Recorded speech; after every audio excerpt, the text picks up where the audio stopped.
كنتمنى ما يوقعوش بحال هاد المسائل هادو، لان بحال هاد المسائل هادو كيأثروا على اللاعبين بعدا. كنتمنى من الجمهور ما يبقاوش يديروا الصداع ويجيو يساندوا الفريق محتاج ليهم، باش ماشي يجيو يديروا صداع ويديروا بحال هكاك. ديك الحوادث ما صراحة ما كنتمناوش.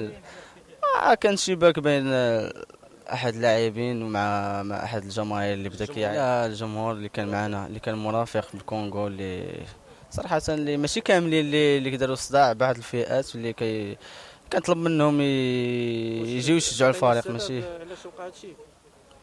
الجمهور غادي يجي غادي يعاير اللعاب، راه غادي اللاعب غيبقى يشوف هادشي. هادي كانت وقعت في المباراة، كنا لاعبين وكان وقع شجار بين اللاعبين والجمهور، حنا رابحين ب2-0